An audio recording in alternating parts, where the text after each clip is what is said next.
موضوع کچھ ایسا ہے کہ وہ تقریباً پوری دنیا کے تمام لوگوں سے ریلیٹ کرتا ہے۔ اللہ تعالیٰ فرماتے ہیں، اللہ کا ارشاد ہے آیت نمبر 116 میں سورہ ہود کی، فلولا كان من القرون من قبلكم اولو بقیت ینہون عن الفساد فی الارض الا قلیلا ممن انجینا منہم واتبع الذین ظلموا ما اترفوا فیہ وکانوا مجرمین۔ ترجمہ اس آیت کا یہ ہے کہ تم سے پہلے جو امتیں گزری ہیں، بھلا ان میں ایسے لوگ کیوں نہ ہوئے جن کے پاس اتنی بچی کھچی سمجھ تو ہوتی کہ وہ لوگوں کو زمین میں فساد مچانے سے روکتے۔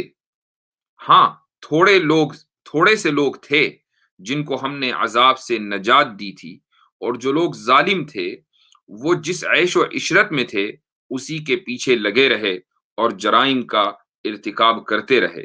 اگلی آیت 117 اللہ فرماتا ہے، وَمَا كَانَ رَبُّكَ لِيُهْلِكَ الْقُرَىٰ بِظُلْمٍ وَأَهْلُهَا مُصْلِحُونَ، کہ تمہارا پروردگار ایسا نہیں ہے کہ بستیوں پر ظلم کر کے انہیں تباہ کر دے جبکہ ان کے باشندے صحیح روش پر چل رہے ہوں۔ وَأَهْلُهَا مُصْلِحُونَ۔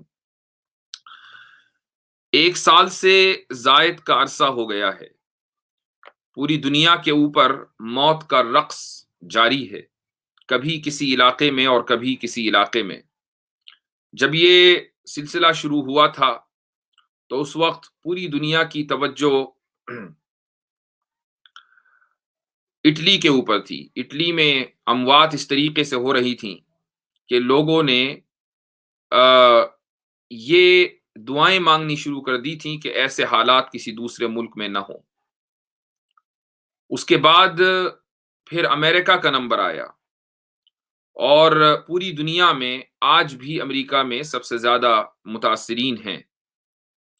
یہ الگ بات ہے کہ حالات معمول کی طرف رواں دواں ہیں، لیکن اس وقت پوری دنیا میں جو ملک سب سے زیادہ ہیڈ لائنز میں ہے اس تعلق سے وہ ہے انڈیا، کہ جہاں پر موت اس طرح تقسیم ہو رہی ہے کہ جیسا کہ فضا میں آکسیجن، یعنی آکسیجن کی کمی کی وجہ سے اور پھر کرونا کی وجہ سے، کووڈ کی وجہ سے یا دوسرے جو بھی اسباب ہیں، ان بیماریوں کی وجہ سے لوگ اس طریقے سے مر رہے ہیں اور اپنی سانسیں توڑ رہے ہیں کہ اس کی یعنی ایک جو لوگوں کا ایک شعور ہے، اس میں لوگوں کو جو زندگی ہے جتنی بھی، اس میں ان کے سامنے ایسا موقع اس سے پہلے کبھی نہیں آیا۔ یہ ایک بہت ہی افسوسناک صورتحال ہے۔ اس سے کوئی فرق نہیں پڑتا کہ مرنے والے کا مذہب کیا ہے، وہ مسلمان ہے یا وہ ہندو ہے یا عیسائی ہے، سکھ ہے، وہ کس مذہب سے تعلق رکھتا ہے۔ اہم یہ ہے کہ وہ بڑی اس کی دردناک اور تکلیف دہ موت ہو رہی ہے، اور اس میں جہاں نیچرل کازز ہیں وہیں ساتھ میں انسان کے اپنا بنایا ہوا سسٹم اور اس سسٹم کا فیلئر بھی رسپانسبل ہے۔ تو بہرحال یہ 1 سال سے زائد کا عرصہ ہو گیا کہ پوری دنیا کے اوپر کبھی کسی حصے میں اور کبھی کسی حصے میں موت کا رقص جاری ہے۔ سوال یہ ہے کہ کیا اس پرابلم کو، اس پریشانی کو، اس موت کو، اس تباہی کو ہم عذاب کہہ سکتے ہیں؟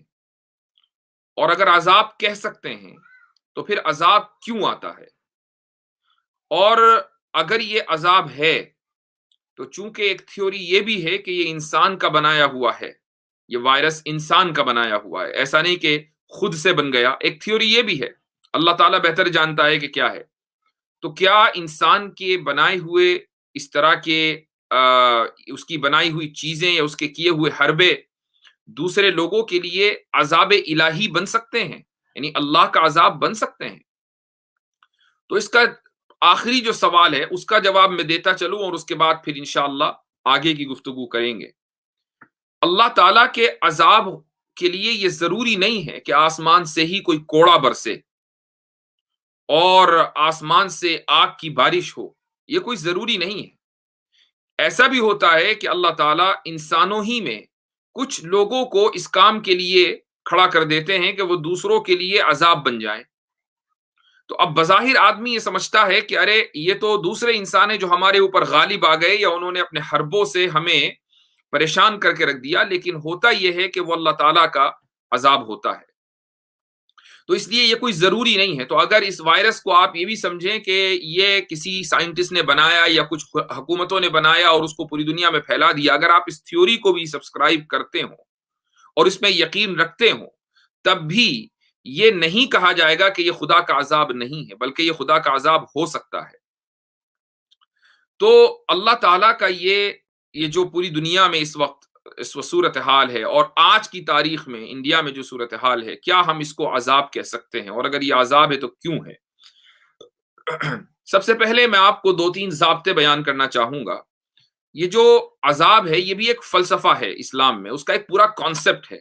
آپ اس کانسیپٹ کو سمجھے بغیر کہیں یہ حکم نہیں لگا سکتے کہ فلاں آدمی جو پرابلم میں ہے اس کو عذاب ہو رہا ہے. اور میں اپنی تفسیر کے ذریعے کوشش یہی کرتا ہوں کہ اسلام کے جو کانسیپٹس ہیں وہ کلیئر ہو جائیں. جب آپ کے ذہن میں کانسیپٹس کلیئر ہو جائیں گے تو آپ بہت آسانی کے ساتھ خود بھی بہت سی چیزیں سمجھنے کی صلاحیت اپنے اندر ڈیولپ کر لیں گے انشاءاللہ تعالی. تو سب سے پہلے ایک ضابطہ، ایک رول سمجھ لیجئے. یہ رول بھی خود قرآن کریم میں ہے. اللہ تعالیٰ فرماتا ہے، ایک تو یہی آیت ہے جو میں نے پڑھی ہے کہ وَمَا كَانَ رَبُّكَ لِيُهْلِكَ الْقُرَىٰ بِظُلْمٍ وَأَهْلُهَا مُصْلِحُونَ، کہ اللہ تعالیٰ آپ کا رب ایسا نہیں ہے کہ وہ بستیوں کو تباہ و برباد کر دے جبکہ اس بستی کے لوگ، اس علاقے کے لوگ صحیح روش پر چل رہے ہوں، صحیح راستے پر چل رہے ہوں. ایسا نہیں ہے کہ اللہ تعالیٰ کی مرضی آئی خام خواہی لوگوں کو اس نے ہلاک کر دیا، تباہ کر دیا. ایسا خدا کبھی نہیں کرے گا. وَمَا كَانَ رَبُّكَ لِيُهْلِكَ الْقُرَىٰ بِظُلْمٍ وَأَهْلُهَا مُصْلِحُونَ. یہ تو ایک ضابطہ ہے. دوسرا ضابطہ، بلکہ اسی سے ملتا جلتا یہی ضابطہ دوسرے الفاظ میں ہے. اللہ تعالیٰ فرماتا ہے وَمَا ظَلَمَهُمُ اللَّهُ وَلَٰكِن كَانُوا أَنفُسَهُمْ يَظْلِمُونَ، کہ اللہ ظلم نہیں کرتا ہے، لوگ ہی اپنے اوپر ظلم کرتے ہیں. تو لوگوں کو جو عذاب آتا ہے وہ اس لیے نہیں آتا کہ خدا ان کے اوپر ظلم کر رہا ہے. لوگ اگر کسی پریشانی میں ہیں تو وہ اس لیے ہیں کہ اس پریشانی کا سبب وہ خود ہیں. انہوں نے خود اس راستے کو چنا ہے، وہ خود اس غلط راہ پر چل رہے ہیں کہ جس راہ میں کانٹے ہی کانٹے ہیں. تو اگر اس راہ پر چلنے کی وجہ سے کانٹے پیر میں نہیں چبھیں گے تو کیا ہوگا؟ یہ اللہ تعالیٰ کا ارشاد ہے وَمَا كَانَ رَبُّكَ وَمَا ظَلَمَهُمُ اللَّهُ وَلَٰكِن كَانُوا أَنفُسَهُمْ يَظْلِمُونَ. ایک سوال ذہن میں آتا ہے اور وہ یہ کہ لوگ عام طور سے جو لوگ خدا میں یقین نہیں رکھتے وہ یہ اعتراض کرتے ہیں کہ آج کی دنیا میں، آج کے دور میں جو بھی تباہیاں آتی ہیں انسان کے اوپر، ہمیں اس کے جو کازز ہیں، اس کے اسباب ہیں، وہ ہمیں پتہ ہیں. مثال کے طور پر اگر کہیں بہت زیادہ بارشیں ہوئیں تو اور اس کی وجہ سے طوفان آ گیا، فلڈنگ ہو گئی، تو ہمیں پتہ ہے کہ بارشوں کی وجہ سے یہ فلڈنگ ہوئی ہے. یہ کہنا کہ خدا کی طرف سے یہ عذاب ہے، یہ صحیح نہیں لگتا، چونکہ ہمیں پتہ ہے کہ اس کے اسباب جو نیچرل کازز ہیں وہ کیا ہیں. یا مثلا اگر کہیں زلزلہ آیا اور اس زلزلے کی وجہ سے تباہی ہو گئی تو ہمیں پتہ ہے کہ وہ زلزلہ کیوں آیا. جو ٹیکٹونک پلیٹس ہیں وہ ہلیں اور ان کے شفٹ ہونے کی وجہ سے زلزلہ آ گیا. تو اس کا مطلب اس سے یہ ہرگز ثابت نہیں ہوتا کہ خدا نے عذاب دیا ہے. یا مثلا آج کے دور میں کوئی یہ کہنے لگے کہ ایک دوسرے سے جو وائرس لگ رہا ہے وہ اس لیے نہیں لگ رہا ہے کہ ایک آدمی کے گناہ بڑھ گئے، بلکہ اس لیے لگ رہا ہے کہ آپ جو احتیاطی تدابیر ہیں وہ اختیار نہیں کر رہے ہیں. کوئی آدمی اعتراض کر سکتا ہے. تو اس کا جواب کیا ہے؟ دیکھیے، اس کا جواب یہ ہے کہ ہمیں بات بالکل صحیح ہے، یہ پتہ ہے کہ زلزلہ آتا ہے تو کیسے آتا ہے، لیکن جو آدمی اعتراض کر رہا ہے وہ دراصل کیسے کو کیوں سمجھ لیتا ہے. ہمیں یہ تو پتہ ہے کہ زلزلے کیسے آتے ہیں، ہمیں یہ پتہ ہے کہ طوفان کیسے آتے ہیں، ہمیں یہ پتہ ہے کہ وائرس ایک دوسرے سے کیسے منتقل ہوتے ہیں، لیکن ہمیں یہ نہیں پتہ، سائنس یہ کبھی نہیں بتا سکتی کہ ایسا کیوں ہوتا ہے. کیسے اور کیوں میں بڑا فرق ہے. مثال کے طور پر ہمیں یہ پتا ہے کہ زلزلے اس لیے آتے ہیں کہ ٹیکٹونک پلیٹس میں شفٹنگ ہوتی ہے، وہ ان میں حرکت ہوتی ہے، موومنٹ ہوتا ہے، تو جا کر زلزلے آتے ہیں. اچھا، اب کوئی یہ کہنے لگے کہ وہ شفٹ کیوں ہوتے ہیں؟ وہ اس لیے ہوتے ہیں کہ جو ہیٹ ہے وہ بہت زیادہ بڑھ جاتی ہے اس زمین کے حصے میں، پرت میں، جس کی وجہ سے یہ پلیٹس ہلتی ہیں. اب سوال یہ ہوتا ہے کہ اچھا ہیٹ کیوں آتی ہے، آپ اس کا جواب دے دیں گے، لیکن کہیں نہ کہیں آپ ایسی جگہ پہنچیں گے جہاں آپ اٹک جائیں گے اور آپ کہیں گے بھائی اس کے آگے نہیں پتا ایسا کیوں ہوتا ہے، بس ہے ایک نظام، بس ہے ایک نظام۔ یہی وہ جگہ ہے جہاں ہم یہ کہتے ہیں کہ ایسا خدا کی مرضی سے ہوتا ہے۔ یا مثلاً آپ طوفان کو لے لیجئے کہ اگر کسی علاقے میں بارشیں بہت زیادہ ہیں اور وہاں اس کی وجہ سے طوفان آ گیا، تو آپ کو جو ظاہری سبب لگ رہا ہے تو وہ یہی ہے کہ بھئی بارشیں ہوئیں تو اس لیے طوفان آ گیا، یا کہیں سے ڈیم ٹوٹ گیا تو سارا پانی بہہ کر علاقے کے اندر آ گیا، طوفان آ گیا۔ یہ تو آپ کو ظاہری سبب لگا، لیکن سوال یہ ہے کہ بادلوں نے اسی علاقے کا رخ کیوں کیا؟ یہ بھی تو ہو سکتا تھا کہ وہ کسی دوسرے علاقے کا رخ کر لیتے۔ بارشیں کہیں اور بھی ہو سکتی تھیں۔ یہ اب آپ کہنے کہ نہیں بادل نے اس علاقے کا رخ اس لیے کیا چونکہ ہوا ادھر کی چل رہی تھی، تو ہوا کے وجہ سے بادل ادھر آ گئے۔ تو اب کوئی یہ کہہ سکتا ہے کہ پھر ہوا ادھر کی کیوں چل رہی تھی، ادھر کی کیوں نہیں چل رہی تھی؟ اب آپ یہاں پر یہی کہیں گے کہ بھائی یہ ایک نظام ہے، بس چل رہی تھی۔ تو لیکن اس کا حقیقی جواب یہ ہے کہ اللہ تعالیٰ کی مرضی ہے کہ اس نے ہواؤں کو ادھر اس طرح کا رخ ادھر کر دیا، جس کی وجہ سے بادلوں کا رخ ادھر ہو گیا، جس کی وجہ سے بارشیں وہاں برس گئیں، جس کی وجہ سے طوفان وہاں آ گیا۔ تو ہمیں کیسے کا جواب معلوم ہے، لیکن ہمیں کیوں کا جواب معلوم نہیں ہے سائنس کی وجہ سے۔ یا اسی طریقے سے آج اگر کوئی یہ کہے کہ بھائی ایک دوسرے سے ہم چونکہ احتیاطی تدابیر نہیں کرتے ہیں تو ایک دوسرے سے وائرس منتقل ہو جاتا ہے، یہ بات بالکل ٹھیک ہے، لیکن ہر ایک کو نہیں ہوتا۔ آپ خود دیکھتے ہیں کہ اس دنیا کے اندر کتنے ہی لوگ ہیں کہ جو جانے انجانے میں ایسے لوگوں کے رابطے میں آئے ہوں گے کہ جو کرونا انفیکٹڈ ہیں، لیکن ان کو وائرس نہیں ہوا جبکہ دوسرے کو ہو گیا۔ بہت سے لوگ گھر پہ بیٹھے رہے، ان کو ہو گیا، جو تھوڑے یعنی جو ایک آدھ مرتبہ نکلے ان کو ہو گیا، اور جو مستقل باہر پھر رہے ہیں ان کو نہیں ہو رہا ہے۔ تو یہ خود ہمیں یہ تو پتا ہے کہ کیسے ہوتا ہے، لیکن یہ نہیں پتا کہ کیوں ہوتا ہے۔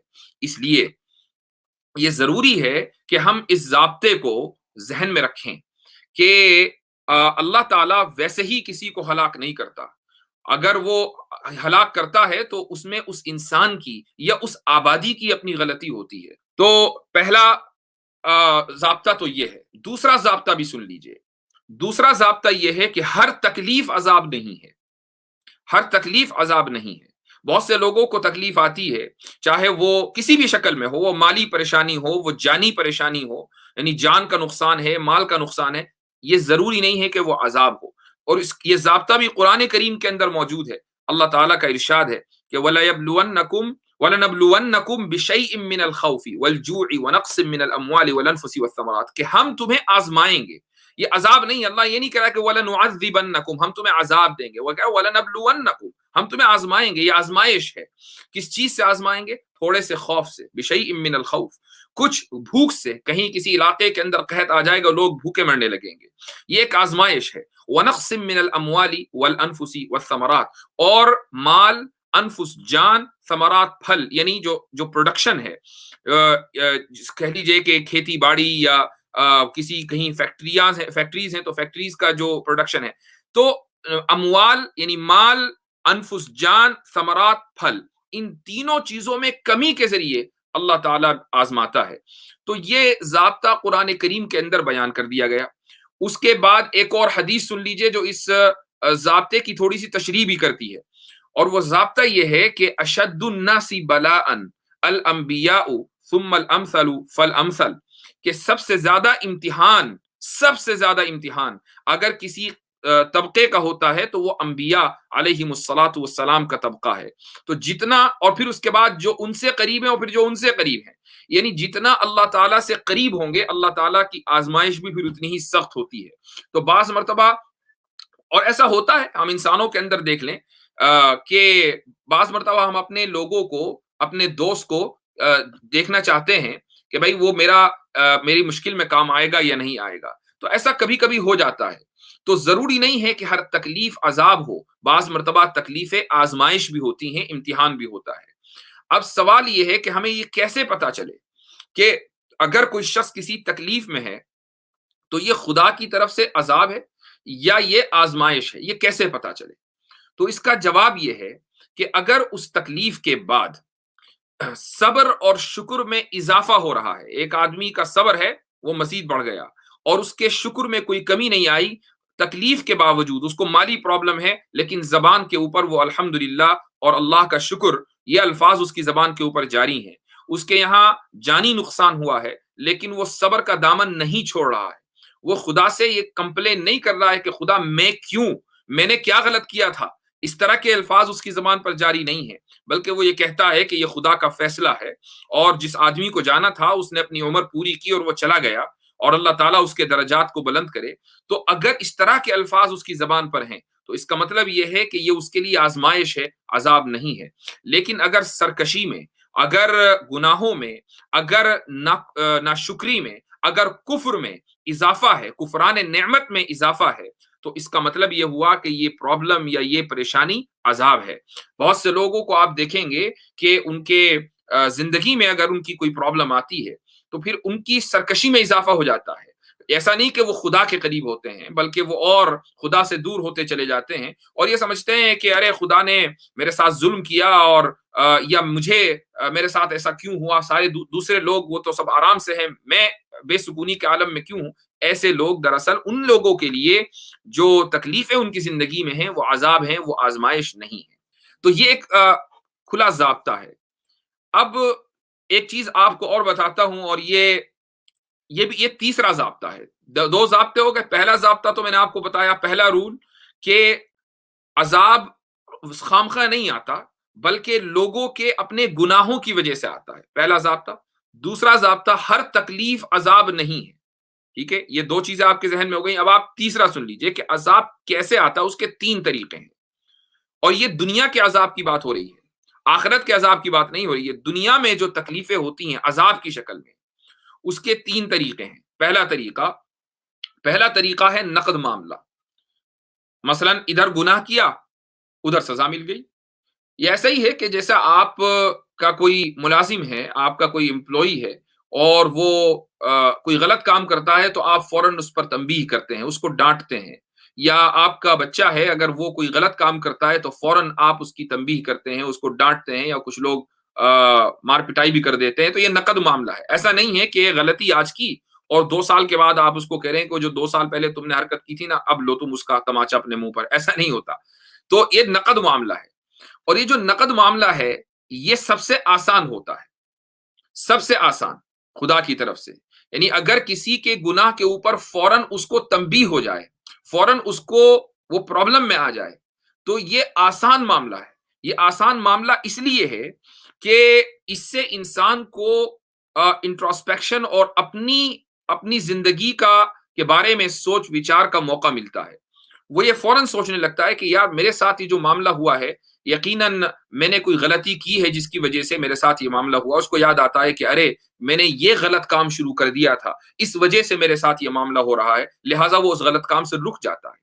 تو یہ جو نقد معاملہ ہے یہ خدا کی طرف سے رحمت ہی ہے، چونکہ انسان اس کو موقع ملتا ہے کہ وہ اپنی زندگی کا تجزیہ کرے، اپنی زندگی کو انالائز کرے، اور اس کے بعد پھر وہ ان گناہوں سے رکے کہ جن گناہوں کی وجہ سے اس کی زندگی میں یہ پرابلمز آئی ہیں. یہ پہلا طریقہ ہے خدا کا. دوسرا طریقہ ہے تاخیر.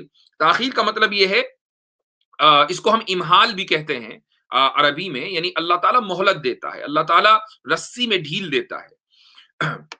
اور اس میں ایسا ہوتا ہے کہ ایک انسان یا ایک انسانی آبادی اگر کسی گناہ کے اندر ملوث ہے تو اس کو فوراً عذاب نہیں ہوتا، بلکہ وہ اپنے گناہ کے اندر ملوث رہتی ہے، کام کرتی رہتی ہے، گناہ چلتا رہتا ہے، اور پھر کہیں جا کر اس کو عذاب ہوتا ہے. اور ایسے موقع پر اس کو یہ احساس بھی نہیں ہوتا کہ اس قوم کو یا اس انسان کو عذاب کیوں ہو رہا ہے.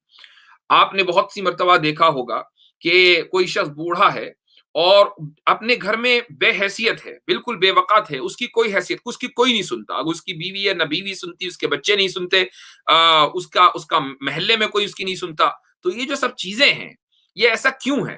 ایسا اس لیے کہ اس بوڑھے نے اپنی جوانی میں یا اپنے بچپنے میں کوئی ایسا کام کیا ہوگا، لیکن اس کو خدا ڈھیل دیتا رہا یہاں تک کہ جب وہ بوڑھا ہوا، جبکہ اس کو ضرورت ہے اس بات کی کہ دوسرے اس کا خیال رکھیں، اس کی بات سنیں، اب اس کی بات کوئی نہیں سنتا، اور اس کی چارپائی اٹھا کر سڑک پہ ڈال دی گئی کہ یہاں لیٹے رہو. یا بہت اگر کسی اولاد کو رحم آیا تو انہوں نے جا کر اولڈ ایج ہوم میں، اگر ان کے پاس پیسے ہوئے تو اولڈ ایج ہوم میں جمع کرا دیا. تو یہ جو بے وقتی اور بے حیثیتی ہے اس انسان کی، یہ دراصل اس کی جوانی کے کچھ گناہ ہیں کہ جس میں اللہ تعالیٰ نے اس کو ڈھیل دی اور ڈھیل دیتا رہا۔ اور ایسا بہت ہوتا ہے کہ اس عمر میں پہنچنے کے بعد انسان پھر اپنی زندگی کو ایویلیویٹ نہیں کر پاتا، وہ یہ تجزیہ نہیں کر پاتا کہ ارے میں نے فلاں موقع پر جو یہ کام کیا تھا دراصل یہ اس کا بھگتان ہے جو میں بھگت رہا ہوں۔ ایسا نہیں ہوتا۔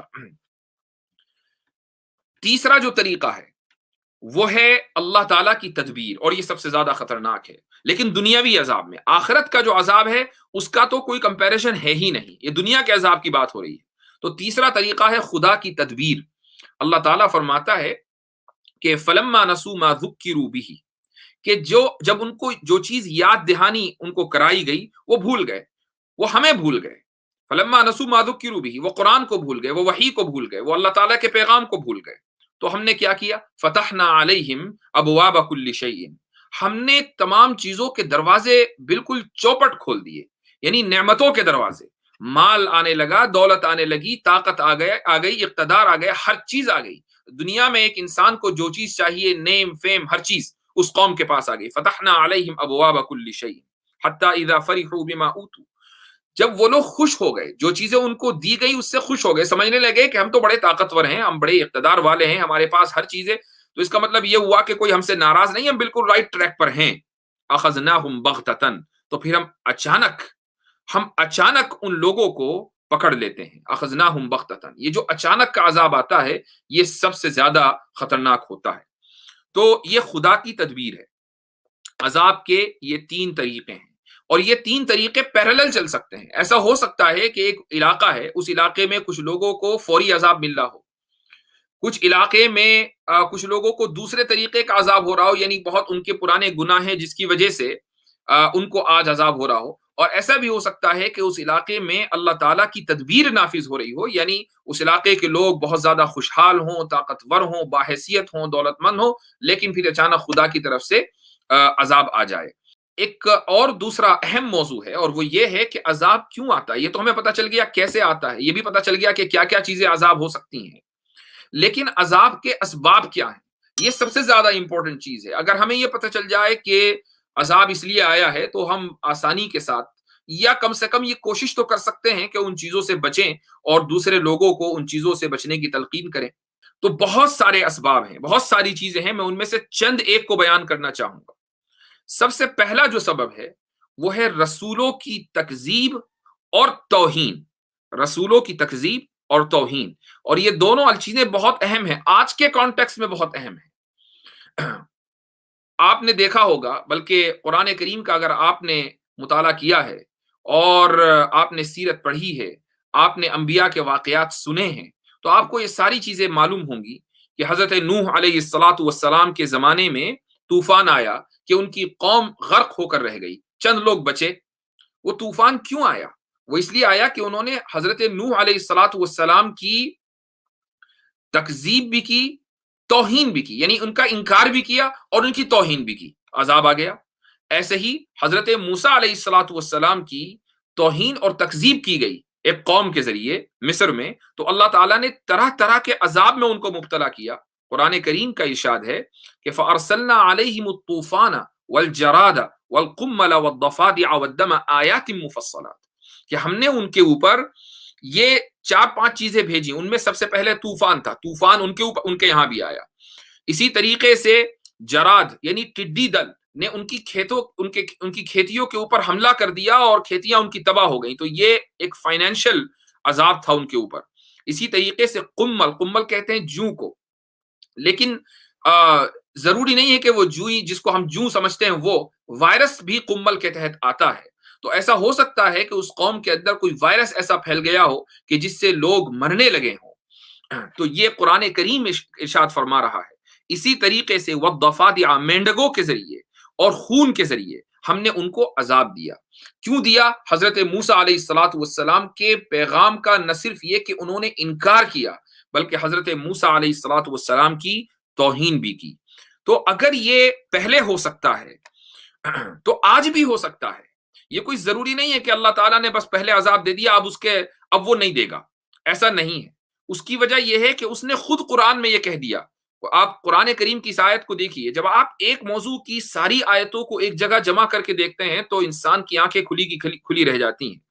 اللہ تعالیٰ کہتا ہے کہ افا امین الذین مکروا السیئات ان یخسف اللہ بہم الارض او یأتیہم العذاب من حیث لا یشعرون، کہ جو لوگ آج برائیاں پلاٹ کر رہے ہیں، برائیاں صرف کر نہیں رہے ہیں بلکہ اس کو پھیلا رہے ہیں، اس کی پلاننگ کر رہے ہیں، مکر السیئات، کیا وہ اس بات سے محفوظ ہو گئے، مامون ہو گئے، اپنے آپ کو محفوظ سمجھنے لگے کہ اب اللہ تعالیٰ ان کو زمین میں نہیں دھسائے گا، یا وہ اپنے آپ کو محفوظ سمجھنے لگے کہ اب ان کے اوپر عذاب نہیں آئے گا؟ ان کے اوپر عذاب ایسی جگہ سے آئے گا کہ جہاں سے ان کو کبھی احساس بھی نہیں ہوگا کہ عذاب آ سکتا ہے۔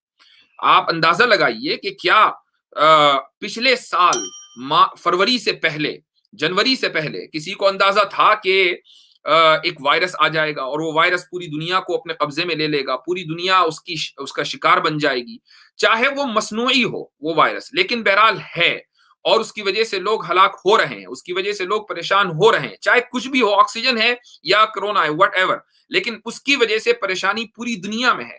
آج سے 1.5 سال پہلے بڑے بڑے لوگوں کو جو پوری دنیا کے حالات کے اوپر نگاہ رکھتے ہیں، نظر رکھتے ہیں، ان کو بھی یہ اندازہ نہیں تھا۔ یہ ہے او یأتیہم العذاب من حیث لا یشعرون۔ تو یہ جو انبیاء علیہم الصلاۃ والسلام کی توہین اور تکذیب ہوتی ہے، یہ ایک بہت بڑا سبب ہے کسی بھی قوم کے اوپر عذاب آنے کا۔ تو آپ دیکھیں آج کے دور میں صرف نبی کریم صلی اللہ علیہ وسلم کی نہیں بلکہ دوسرے انبیاء کی، چاہے وہ حضرت عیسیٰ ہوں، حضرت موسیٰ ہوں اور دوسرے انبیاء علیہم الصلاۃ والسلام ہوں، لیکن سب سے زیادہ جس نبی اور رسول کی توہین اس دنیا میں کی جا رہی ہے وہ ہے نبی کریم صلی اللہ علیہ وسلم کی ذات اقدس۔ آپ دیکھیں کہ یہ اس وقت انڈیا کی صورتحال، ابھی 2 مہینے سے نبی کریم صلی اللہ علیہ وسلم کی شان میں گستاخی کا جو ریکارڈ قائم کیا ہے لوگوں نے، وہ اس سے پہلے کبھی سنا نہیں گیا تھا۔ سوشل میڈیا پر تو کافی دنوں سے، لیکن اوپنلی آ کر پریس کانفرنسز کر کے قانون کی دھجیاں اڑا کر، قانون موجود ہے لیکن وہ کبھی ایسے موقع کے اوپر ایکٹیو نہیں ہوتا، اور لوگ کھلم کھلا نبی کریم صلی اللہ علیہ وسلم کی نہ صرف یہ کہ تکذیب کر رہے ہیں، ان کے پیغام کو مسترد کر رہے ہیں، وہ تو بہت پہلے سے چلا رہا ہے، لیکن توہین کے اندر اضافہ ہوا ہے۔ جب توہین کے اندر اضافہ ہوگا انبیاء کی تو پھر عذاب کے اندر بھی اضافہ ہوگا۔ اب کوئی یہ کہہ سکتا ہے کہ نہیں، بہت سارے لوگ تو مغربی ممالک میں بھی توہین کرتے چلے آئے ہیں، ان کو تو عذاب نہیں ہوا، تو اس کا جواب یہ ہے کہ یہ ماننا کہ ان کو عذاب نہیں ہوا یہ بھی غلط ہے۔ آپ اگر کرونا کو عذاب خداوندی مانتے ہیں، اور میں مانتا ہوں، میں سمجھتا ہوں، اس لیے کہ میں نے پہلے ہی کہا کہ عذاب کے لیے آسمان سے نازل ہونا ضروری نہیں ہے، بلکہ انسانوں کی بنائی ہوئی اور پروڈیوس کی ہوئی بیماریاں بھی خدا کی طرف سے عذاب ہو سکتی ہے، میں شروع میں کہہ چکا ہوں۔ تو اس عذاب کا شکار اٹلی بھی ہوا ہے، اس عذاب کا شکار فرانس بھی ہوا ہے، اس عذاب کا شکار امریکہ بھی ہوا ہے، بڑے بڑے طاقتور ممالک ہوئے ہیں اور ان کی کمر ہل گئی ہے، ان کی اکانومی جو ہے وہ تباہ ہو گئی ہے۔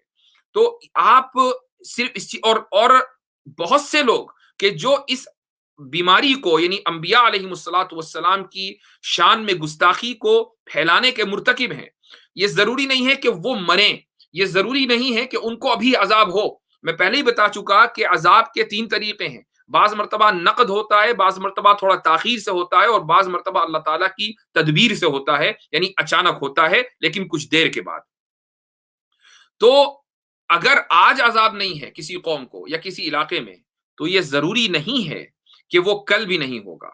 وہ عذاب آج نہیں ہے تو کل ضرور ہوگا، لیکن ایسے لوگ اگر توبہ نہیں کریں گے تو عذاب کے بغیر آگے جا نہیں سکتے۔ یہ لکھ لیجئے، یہ اللہ تعالیٰ کی سنت ہے۔ وَلَن تَجِدَ لِسُنَّتِ اللَّهِ تَبْدِيلًا، اللہ تعالیٰ کے اس طریقے میں کبھی تبدیلی نہیں ہوگی۔ تو پہلی وجہ تو یہ ہے۔ دوسری وجہ جس کا تعلق مسلمانوں سے ہے وہ ہے نماز کا ترک کر دینا۔ اللہ تعالیٰ فرماتا ہے کہ وَمَنْ أَعْرَضَ عَنْ ذِكْرِي فَإِنَّ لَهُ مَعِيشَةً ضَنْكًا، کہ مجھے یاد کرنے سے جو اعراض کرے گا، یعنی جو اوائڈ کرے گا، مجھے یاد کر سکتا نہیں کرتا، نماز کے ذریعے ہم اللہ تعالیٰ کو یاد کرتے ہیں، لیکن اگر ہم نماز کو چھوڑ دیں اور یہ نماز کا چھوڑنا ایک اجتماعی بیماری بن جائے، فَإِنَّ لَهُ مَعِيشَةً ضَنْكًا، اللہ تعالیٰ کا یہ اعلان ہے کہ ایسے شخص کو پریشانی بھری زندگی کا سامنا ہوگا۔ فَإِنَّ لَهُ مَعِيشَةً ضَنْكًا، یہ پریشانی ضروری نہیں ہے کہ مالی ہو، بہت سی مرتبہ مالی پریشانی نہیں ہوتی، جانی ہو جاتی ہے، اور بہت سی مرتبہ نہ جانی ہوتی نہ مالی ہوتی، ذہنی پریشانی ہو جاتی ہے، صحت سے متعلق پریشانی ہو جاتی ہے، وہ پریشانی اور پرابلم کسی بھی صورت میں آ سکتی ہے۔ فَإِنَّ لَهُ مَعِيشَةً ضَنْكَ، تو اس چیز کا تعلق براہ راست مسلمانوں سے ہے۔ اسی طریقے سے ایک تیسرا سبب ہے، اس کا تعلق بھی براہ راست مسلمانوں سے ہے، اور وہ ہے زکوٰۃ نہ دینا، ترک زکوٰۃ، تو ترک نماز اور ترک زکوٰۃ۔ ایک حدیث ہے، اس کا ایک ٹکڑا میں آپ کو سناتا ہوں۔ اللہ تعالیٰ نبی کریم صلی اللہ علیہ وسلم کا ارشاد ہے، یہ حدیث آئی ہے ابن ماجہ میں۔ نبی کریم علیہ الصلوۃ والسلام فرماتے ہیں، وَلَا مَنَعَ قَوْمٌ الزَّكَاةَ إِلَّا حَبَسَ اللَّهُ عَنْهُمُ الْمَطَرَ، کہ جب کوئی قوم، ایک انسان کی بات نہیں ہو رہی، ایک قوم زکوٰۃ دینے میں آناکانی کرے، زکوٰۃ دینے سے رک جائے، زکوٰۃ نہ دے، تو اللہ تعالیٰ بارشیں روک لیتا ہے، یعنی ان کے یہاں قحط سالی ہوتی ہے۔ اور قحط سالی کا مطلب صرف یہی نہیں ہے کہ زمین سے یعنی اناج اور غلہ اگنا بند ہو گیا، بلکہ معاشی پریشانیاں اس انسان کو اور اس قوم کو اس کے سامنے آ جاتی ہیں۔ وہ معاشی پریشانیاں کسی بھی شکل میں اور کسی بھی صورت میں ہو سکتی ہیں۔ تو زکوٰۃ دینے کا فائدہ یہ ہے کہ معاشی پریشانی انسان کو نہیں ہوتی۔ جب کوئی قوم زکوٰۃ دینے سے رک جاتی ہے تو معاشی پریشانیاں اس کے اوپر مسلط ہو جاتی ہیں۔ تو یہ تیسرا سبب ہے، اور اس کا تعلق خصوصی طور پر مسلمانوں سے ہے۔ ایک چوتھا سبب ہے کہ جس کا تعلق سب سے ہے، اس کا تعلق صرف ایک مذہب سے نہیں بلکہ پوری انسانیت سے ہے، اور وہ ہے اخلاقی برائیاں، فاحشہ جس کو عربی میں کہتے ہیں، کہ جب اخلاقی برائی پھیل جاتی ہے اور اس طرح پھیل جاتی ہے کہ اس کو انسان اخلاقی برائی سمجھتا ہی نہیں ہے۔ آپ آج کے دور میں دیکھ لیجئے کہ جس قدر یعنی برائیاں ہمارے معاشرے میں پھیلی ہوئی ہیں، چاہے وہ گانے بجانے کے ذریعے ہو، رقص و سرور کے ذریعے ہوں، یا وہ فلموں کے ذریعے ہوں، یا وہ اسی طریقے سے جو انٹرنیٹ کے ذریعے جو مختلف طرح کی گندگی لوگوں کے تک منتقل ہو رہی ہے، وہ یہ ساری کی ساری اخلاقی برائیاں ہیں۔ اور بہت سے ممالک میں اور بہت سے معاشروں میں یہ برائیاں نہیں سمجھی جاتی ہیں۔ یہ ایک بہت بڑا سبب ہے اللہ تعالیٰ کے غصے کو دعوت دینے کا۔ نبی کریم صلی اللہ علیہ وسلم کا ارشاد ہے، اور یہ ارشاد بڑا عجیب و غریب ہے۔ یہ ایسا ہے کہ جیسے آج کے دور کو دیکھ کر آپ صلی اللہ علیہ وسلم نے یہ بات فرمائی ہو۔ آپ یہ فرماتے ہیں کہ لم تظہر الفاحشۃ فی قوم قط حتی یعلنوا بها، کہ اخلاقی برائی کے پھیلنے کا معیار یہ ہے کہ جب وہ قوم کھل کر کھلم کھلا اخلاقی برائیوں کا ارتکاب کرنے لگے۔ اب آپ یہ دیکھیں کہ جو یعنی ننگے پن کو پروموٹ کرنے کے لیے جو فلمیں اس وقت مارکیٹ میں لانچ کی جاتی ہیں، ان فلموں کو دیکھنا اور اس کے تعلق سے گفتگو کرنا برا بھی نہیں سمجھا جاتا بہت سے لوگوں کے نزدیک۔ تو بہت سے لوگ اپنے ماں باپ کے سامنے بیٹھ کر کہتے ہیں کہ ہم نے فلاں فلم دیکھی ہے، اور وہ فلم ہو سکتا ہے کہ بے انتہا اخلاقی اعتبار سے گری ہوئی ہو، لیکن اس کو کوئی یعنی ایک فیشن ہے، ایک معمول بن گیا بہت سے لوگوں کے یہاں۔ اور مغربی ممالک میں یا مغربی کلچر سے جو لوگ متاثر ہیں، ان کے یہاں تو کوئی مسئلہ ہی نہیں ہے، ان کے یہاں یہ اخلاقی برائی ہی نہیں ہے۔ یعنی اگر مغربی ممالک کی صورتحال میں آپ کو بتاتا ہوں کہ اگر ایک لڑکا ایک لڑکی 18-19 سال تک زنا میں ملوث نہ ہو، ماں باپ کی مرضی سے میں کہہ رہا ہوں، ماں باپ کی معلومات میں اگر وہ زنا سے ملوث نہ ہو، تو ماں باپ کو فکر ہو جاتی ہے کہ لڑکے لڑکی میں کوئی خرابی تو نہیں ہے، کہیں یہ لڑکا نہ ہو، یعنی کہیں یہ گے نہ ہو یا لیسبین نہ ہو، یہ ماں باپ کے ذہن میں آنے لگتا ہے۔ تو اگر 18-19 سال کی عمر تک کے لڑکوں کا زنا کرنا، لڑکیوں کا زنا کرنا ضروری سمجھا جاتا ہے اس معاشرے میں، یہ نہ کریں تو ماں باپ کو فکر ہو جاتی ہے کہ پرابلم کیا ہے۔ تو اب اگر اخلاقی برائی ایک اچھائی میں تبدیل ہو گئی ہو، تو پھر خدا کا عذاب کیوں نہ آئے؟ اور یہ ایسا کیوں ہوا؟ یہ فلموں کے ذریعے ہوا، یہ بالی ووڈ کے ذریعے ہوا، ہالی ووڈ کے ذریعے ہوا، پوری دنیا میں۔ تو اللہ تعالیٰ نبی حدیث مکمل کر لوں، حدیث کے الفاظ ہیں کہ لم تظہر الفاحشۃ فی قوم قط حتی یعلنوا بها، جب کھلم کھلا اس برائی کو برائی سمجھ کر کیا جانے لگے گا تو اب سمجھا جائے گا کہ برائی پھیل گئی۔ اس کے بعد آگے فرماتا ہے، آگے نبی کریم صلی اللہ علیہ وسلم کے ارشاد ہے کہ الا فشا فیہم الطاعون والاوجاع التي لم تكن مضت في اسلافهم الذين مضوا، جب یہ ہوتا ہے تو پھر وہ بیماریاں ان میں پھیلتی ہیں جو ان سے پہلے والے لوگوں نے کبھی سنی بھی نہیں ہوں گی، جو ان میں کبھی پھیلی نہیں ہوں گی، وہ بیماریاں ان میں پھیل جاتی ہیں۔ اب آپ آج کے دور میں دیکھ لیجئے کہ اگر آپ انڈیکس دیکھیں پوری دنیا کے متاثر ملکوں کا، یعنی انڈیا میں اگر آپ آفیشیل ڈیٹا دیکھیں تو اس کی کوئی حیثیت نہیں ہے، مکمل جھوٹ ہے، مکمل جھوٹ ہے۔ یعنی اگر آپ کو یہ لگ رہا ہے کہ ایک دن میں 2000 لوگ کرونا سے مر رہے ہیں یا آکسیجن کی کمی سے مر رہے ہیں، اگر آپ کو یہ لگ رہا ہے تو میں سمجھتا ہوں کہ you are living in fool's paradise, آپ کو کچھ نہیں پتا، چونکہ آپ خود جتنے لوگ سن رہے ہیں ان میں سے ایک بڑی تعداد ایسی ہوگی جو یہ جانتی ہوگی کہ ہمارے جاننے والوں میں کون کون مرا ہے، ہمارے جاننے والوں میں کس کس کی موت آئی ہے۔ تو اگر ایسے ملک میں کہ جہاں پر آبادی 1 ارب 30 کروڑ سے زیادہ ہو اور صرف 2000 لوگ مر رہے ہوں، تو کیا یہ ممکن ہے کہ آپ میں سے اکثر لوگ جانتے ہوں؟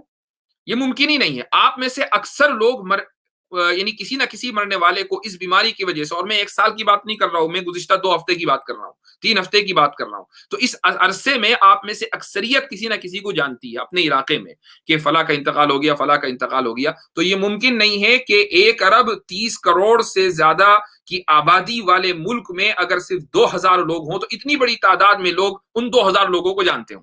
چونکہ ایسا تو نہیں ہے کہ سارے جو 2000 لوگ ہیں وہ سب سیلیبریٹیز ہیں جو مر رہے ہیں، عام لوگ ہیں۔ اس کا مطلب یہ ہوا کہ یہ جو مرنے والوں کی تعداد ہے اس بیماری کی وجہ سے یہ بہت زیادہ ہے، یہ ہمارے تصور سے باہر ہے۔ ایک ایک ہاسپٹل میں 2-2 ہزار لوگ جانے گوا رہے ہیں، ایک ایک علاقے کے اندر قصبے میں اتنی بڑی تعداد جو ہے وہ ہلاک ہو رہی ہے۔ یہ آپ زیادہ بہتر جانتے ہیں جو زمینی حالات سے واقف ہیں۔ تو اسی طریقے سے جو گورنمنٹ ڈیٹا ہے وہ بالکل فیک ہے۔ موت کی یا مرنے والوں کی تعداد کہیں زیادہ ہے، اور ہر ملک میں ایسا ہی ہے، ہر ملک میں ایسا ہی ہے۔ تو اللہ نبی کریم صلی اللہ علیہ وسلم کا ارشاد ہے کہ جب اخلاقی برائیاں اس طریقے سے پھیل جاتی ہیں تو پھر وہ بیماریاں جنم لیتی ہیں کہ جو اس سے پہلے لوگوں نے کبھی سنی بھی نہیں تھی۔ آج سے پہلے یعنی یہ کچھ لوگ ضرور کہہ سکتے ہیں کہ نہیں، کرونا وائرس جو ہے وہ ایک ایسا وائرس ہے جو پہلے تھا، لیکن اس کی یہ موجودہ شکل یا اس طرح کی بات کبھی لوگوں نے سنی نہیں تھی، اور عام لوگ تو کرونا وائرس سے واقف بھی نہیں تھے۔ تو یعنی ایک خاص طبقہ ڈاکٹروں کا وہ ضرور جانتا ہوگا کہ ہاں بھائی کرونا بھی کوئی چیز ہے اور پھیل جاتی ہے، لیکن اس قدر خطرناک طریقے سے کہ وہ ایک سے دوسرے اور پھر وہ میوٹیٹ ہوتی رہے اور ڈبل میوٹیشن ہو جائے اور اس کے ویریئنٹ نکل جائے کہ ویکسینیشن فیل ہو جائے وغیرہ وغیرہ، یہ ساری چیزیں ایسی ہیں کہ جو پہلے کبھی نہیں ہوئی تھی لیکن ہو رہی ہیں۔ کیوں ہو رہی ہیں؟ وہ اسی لیے ہو رہی ہیں کہ پوری دنیا میں ہر معاشرے کے اندر اخلاقی بیماریاں اس طرح پھیل گئی ہیں کہ آج اگر کوئی ان بیماریوں کے بارے میں گفتگو بھی کرتا ہے نا، وہ یہ کہتا ہے کہ یہ اخلاقی برائی ہے، تو اس کو بیکورڈ سمجھا جاتا ہے۔ آج اگر کوئی میری یہ بات سنے گا، یعنی بہت سے لوگ ایسے ہوں گے کہ جو مجھے سمجھیں گے کہ بھائی ان لوگوں کا تو کام ہی یہی ہے، لیکن یہ آپ دیکھ لیجئے کہ پوری دنیا میں جو متاثر ترین ملک ہیں ان میں ایک امریکہ ہے، دوسرا انڈیا ہے۔ انڈیا میں بالی ووڈ ہے، امریکہ میں ہالی ووڈ ہے، ٹھیک ہے۔ اب کوئی یہ کہ بھائی پاکستان بھی تو متاثر ہے، تو کیا پاکستان میں پابندی لگی ہوئی ہے اخلاقی برائیوں پر؟ اب وہاں بھی اخلاقی برائیاں ہیں۔ کیا دوسرے ممالک کے اندر اخلاقی برائیوں پر پابندی ہے؟ وہاں پر بھی زنا چل رہا ہے، وہاں پر بھی اس طرح کی حرکتیں ہو رہی ہیں۔ تو پوری دنیا دراصل ان حرکتوں کے اندر ملوث ہے، اور اس کی وجہ یہ ہے کہ حکومتوں نے تربیت کا، عوام کی تربیت کا جو انتظام حکومت کے ہاتھ میں ہوا کرتا تھا اب حکومتوں کے ہاتھ میں نہیں ہے۔ یہ کوئی ایک آدمی نہیں کر سکتا یہ کام، یعنی ایک آدمی میں بول دوں گا، آپ بول دیں گے، 1000 لوگ اور بول دیں گے، 10 لاکھ لوگ بول دیں گے، لیکن ان لوگوں کے بولنے سے پوری دنیا نہیں سدھرے گی۔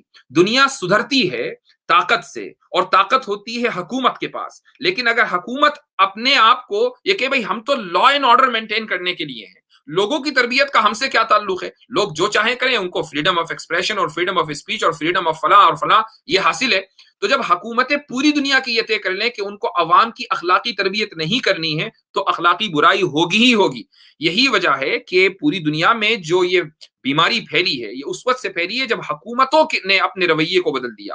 جب تک حکومت کا جو مقصد تھا وہ یہ تھا کہ ہم لا اینڈ آرڈر بھی مینٹین کریں گے، اور ہم یہ بھی میک شور کریں گے کہ لوگ اخلاقی اعتبار سے تربیت یافتہ ہیں یا نہیں، ہم ان کی اخلاقی تربیت بھی کریں گے۔ یہ حکومت کا جب مقصد ہوا کرتا تھا تو اس وقت یہ پرابلمز دنیا کے اندر نہیں ہوتی تھی۔ تو یہ ایک اہم سبب ہے اور اس چیز کو ذہن میں رکھنا چاہیے۔ اب میں آخر میں 2 چیزیں ضرور کہوں گا، اور وہ یہ کہ ایک چیز کا تعلق غیر مسلموں سے ہے اور مسلمانوں سے تو ہے ہی لیکن غیر مسلموں سے زیادہ ہے۔ بلکہ یہ وہ چیز ہے اس کا تعلق مسلمانوں سے ہو نہیں سکتا ورنہ وہ مسلمان نہیں ہے. اور دوسری چیز کا تعلق پیورلی مسلمانوں سے ہے جو غیر مسلم ہیں وہ یہ کہ نبی کریم صلی اللہ علیہ وسلم کی توہین سے جتنی جلدی ہو وہ توبہ کریں اور بچیں. چونکہ نبی کریم صلی اللہ علیہ وسلم کی توہین سے ان کو کچھ حاصل ہونے والا نہیں ہے بلکہ وہ پریشانیوں کے اندر مبتلا ہوں گے. چاہے بہت سے لوگ میری اس بات کو ایز اے جوک لے لیں لیکن حقیقت یہی ہے. اور اس کی وجہ یہ ہے کہ نبی کریم صلی اللہ علیہ وسلم عذاب کے لیے ایک ڈھال ہیں. اللہ تعالیٰ کا ارشاد ہے کہ وَمَا كَانَ اللَّهُ لِيُعَذِّبَهُمْ وَأَنْتَ فِيهِمْ. اے محمد صلی اللہ علیہ وسلم اللہ تعالیٰ ان کو عذاب نہیں دے گا جبکہ آپ ان میں موجود ہو. آپ صلی اللہ علیہ وسلم نے عذاب کو روکا ہوا تھا. وَأَنْتَ فِيهِمْ آپ کی موجودگی. اب اندازہ لگائیے کہ جب آپ صلی اللہ علیہ وسلم کا محض وجود آپ کی صرف موجودگی عذاب کے لیے ڈھال ہو اگر اس شخصیت کے اوپر یعنی اس کا مذاق اڑایا جائے اس کی توہین کی جائے تو پھر عذاب کیوں نہیں آئے گا. تو جتنے بھی غیر مسلم ہیں اگر وہ میری بات سن رہے ہیں تو ان کو اس چیز سے بچنا چاہیے چونکہ اللہ تعالیٰ کی جو محبوب شخصیات ہوتی ہیں جب ان کی توہین ہوتی ہے تو اللہ تعالیٰ کا پھر غصہ سامنے آتا ہے. تو اگر آپ کو اپنی فیملیز کو بچانا ہے اپنے ملک کو بچانا ہے اپنے علاقے کو بچانا ہے تو اس چیز کو سن لیجئے اور اس چیز کو ذہن میں رکھ لیجئے. اور جو لوگ اس توہین کے ملوث ہیں ان کو روکیے. آپ نہیں روکیں گے تو آپ خود ہی اس توہین کے اندر ملوث سمجھے جائیں گے اللہ کی نظر میں. اور دوسری چیز ہے جس کا تعلق مسلمانوں سے ہے یہ بھی اسی آیت میں اللہ تعالیٰ نے کہہ دیا کہ وَمَا كَانَ اللَّهُ مُعَذِّبَهُمْ وَهُمْ يَسْتَغْفِرُونَ کہ اللہ تعالیٰ ان کو ایسے بھی عذاب نہیں دے گا اگر وہ استغفار کرتے ہوئے ہوں گے. اگر استغفار بڑھ جائے گا تو عذاب ہٹ جائے گا. تو ہمارا مسئلہ یہ ہے کہ ہم نے ابھی استغفار کا راستہ اپنایا ہی نہیں. اور استغفار کا مطلب یہ نہیں ہے کہ ہم تسبیح کے دانوں پر استغفر اللہ پڑھ لیں, وہ بھی ہے, لیکن استغفار میں گناہ کا ترک کرنا بھی شامل ہے. میں نے جو اسباب بیان کیے ہیں کم سے کم ہم ان کے اوپر غور کریں کہ کیا ہماری وجہ سے ہم کسی اخلاقی برائی میں تو ملوث نہیں, ہم نمازیں پڑھ رہے ہیں, زکوٰۃ دے رہے ہیں یا نہیں. یا اسی طریقے سے ایک اور سبب ہے جس میں ایک بڑی تعداد دنیا کی ملوث ہے اور مسلمانوں میں یہ بڑا عام مرض ہے, اور وہ ہے یعنی نقض عہد, وعدے کو توڑ دینا. یہ بھی گناہ کا سبب ہے. تو یہ سارے کے سارے اسباب اگر ہمارے اندر ہیں تو پھر عذاب آئے گا اور پھر استغفار سے کوئی فائدہ نہیں ہے. آپ اس استغفر اللہ کرتے رہیں اور نماز نہ پڑھیں, زکوٰۃ نہ دیں, گناہوں کے اندر ملوث رہیں, اخلاقی برائیوں کو پروموٹ کرتے رہیں, تو اس استغفر اللہ سے کوئی فائدہ نہیں ہوگا. استغفر اللہ کے لیے ضروری ہے کہ اس گناہ کو ترک بھی کر دیا جائے اور اس کے بعد پھر استغفر اللہ کریں گے تو اللہ تعالیٰ کی رحمت متوجہ ہوگی. تو یہ اصل میں فوری طور پر دو ریمیڈیز ہیں, دو علاج ہیں جو اس وقت قوم کو, پوری دنیا کو تباہی سے بچا سکتے ہیں. یہ ایک فلسفہ ہے اسلام کا, یہ کانسیپٹ ہے, اور میں سمجھتا ہوں کہ آپ لوگوں کو یہ کانسیپٹ اچھی طریقے سے سمجھ میں آ گیا ہوگا. تو امید ہے اور دعا ہے کہ اللہ سبحانہ و تعالی ہمیں قرآن کی سمجھ عطا کرے اور جو بیماریاں اور جو پریشانیاں اس وقت پوری دنیا کے اندر پھیلی ہوئی ہیں اس سے پوری دنیا کو نجات دے.